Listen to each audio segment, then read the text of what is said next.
Easter ਦਾ ਦਿਨ ਸੀ। ਮਾਰ ਕੇ ਉਹਨੇ ਮੈਨੂੰ ਘਰੋਂ ਕੱਢ ਦਿੱਤਾ ਸੀ।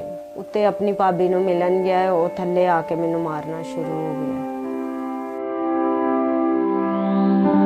ਹੁਣ ਮੈਂ ਨਹੀਂ ਚਾਹੁੰਦੀ ਕਿ ਉਹ ਵਾਪਸ ਆਣ, ਕਿਉਂਕਿ ਮੈਨੂੰ ਮਾਰਦੇ ਬਹੁਤ ਜ਼ਿਆਦਾ ਨੇ। ਮੈਂ ਮਾਰ ਨਹੀਂ ਖਾ ਸਕਦੀ। ਮੈਂ ਮਾਰ ਖਾ ਖਾ ਕੇ ਮੇਰੇ ਹੱਡੀਆਂ 'ਚ ਬਹੁਤ ਪ੍ਰੋਬਲਮ ਹੈ। ਮੇਰੇ ਕਦੀ ਬਾਜ਼ੂ ਟੁੱਟੀ ਹੁੰਦੀ ਸੀ, ਕਦੀ ਸਿਰ ਪਾਟਾ ਹੁੰਦਾ ਸੀ, ਕਦੀ ਕੁਛ ਹੁੰਦਾ ਸੀ। ਇਸ ਲਈ ਹੁਣ ਨਹੀਂ ਮੈਂ ਚਾਹੁੰਦੀ ਕਿ ਮੈਂ ਉਹਦਾ ਨਾ ਰਵਾਂ।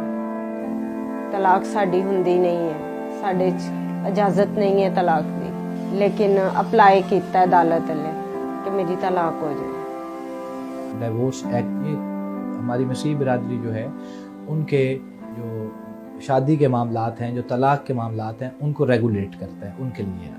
इसका जो सेक्शन 10 है ये बुनियादी तौर पर ये प्रोसेस बताता है और वो ग्राउंड बताता है जिस बुनियाद के ऊपर आप तलाक दे सकते हैं। अगर औरत जो है उसको अगर तशद्दुद का निशाना बनाया जा रहा है, उसको अगर उसका शौहर छोड़कर 2 साल से 3 साल से चला गया है, तो फिर उस औरत को वो सिर्फ इस बुनियाद के ऊपर तलाक फिर भी नहीं ले सकती। उसको इन दोनों चीज़ों के साथ यानी तशद्दुद के साथ और उसको छोड़ के जाने के साथ साथ ये भी साबित करना है कि मेरे शौहर का किसी के और के साथ एक ताल्लुक है और उसको प्रूव करना है। सेक्शन 10 जो है इसमें ज़रूरी है कि अगर आप तलाक हासिल करना चाहते हैं तो आप ज़नाकारी साबित करें। और आपको पता है कि ज़नाकारी जो है वो आज से 150 साल पहले भी साबित करना बहुत मुश्किल था और आज के दौर में तो ये नामुमकिन दिखाई देता है। जब शादी हुई थी तो मेरी एज 18 साल थी और मियाँ की एज 35 साल थी और मैं राज़ी नहीं थी क्योंकि वो बहुत एजड थे। अगर ਉਹਦੇ ਭਤੀਜੇ ਇੰਜ ਮੇਰੇ ਕੋਲ ਬੈਠ ਗਏ ਨੇ ਤਾਂ ਉਹਨਾਂ ਨੇ ਕਹਿਣਾ ਹਾਂ ਤੁਸੀਂ ਇਹਦੇ ਕੋਲ ਕਿਉਂ ਬੈਠੇ ਜੇ। ਉਹਨਾਂ ਤੇ ਵੀ ਉਹ ਸ਼ੱਕ ਕਰਦਾ ਸੀ। ਘਰ 'ਚ ਲੜਾਈ ਇਸ ਚੀਜ਼ ਦੀ ਹੁੰਦੀ ਸੀ ਕਿ ਉਹ ਕਹਿੰਦਾ ਸੀ ਕਮਾ ਕੇ ਪੈਸੇ ਮੈਨੂੰ ਫੜਾ, ਕਿਰਾਇਆ ਟਾਈਮ ਤੇ ਨਹੀਂ ਸੀ ਦਿੰਦਾ। वो अज़दवाज जिनके आपस में ज़हनी हमांगी नहीं है या जो कि एक दूसरे से अलहदगी चाहते हैं, उनके पास तलाक हासिल करने के लिए कोई और सेक्शन नहीं है, कुछ और ग्राउंड्स नहीं है कि जिनकी बुनियाद पर वो तलाक हासिल कर सके।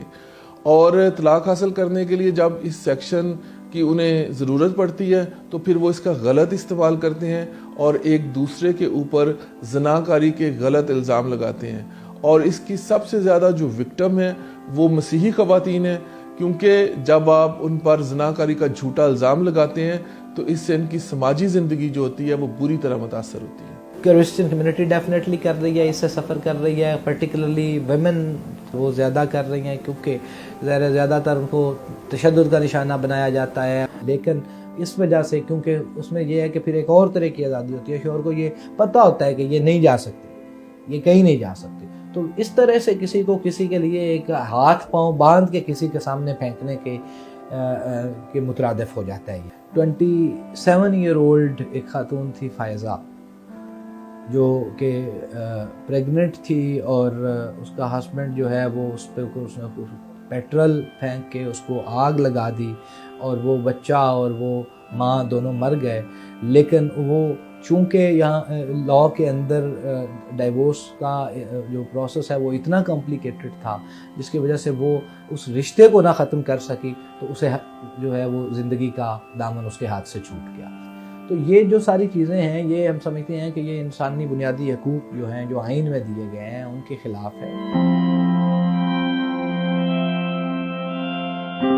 ये पिटीशन हमने इस्लामाबाद हाई कोर्ट में की हुई है और इसको लास्ट मंथ में हमने इसी मई के मंथ में हमने इसको फाइल किया था। और ये पिटीशन बुनियादी तौर पर जिन पिटीशनर्स ने दायर की वो मसीह बिरादरी से ही तल्लक रखते हैं। शहजाद फ्रांसिस और साबर माइकल ये एक्टिविस्ट हैं, जर्नलिस्ट, रिसर्चर हैं।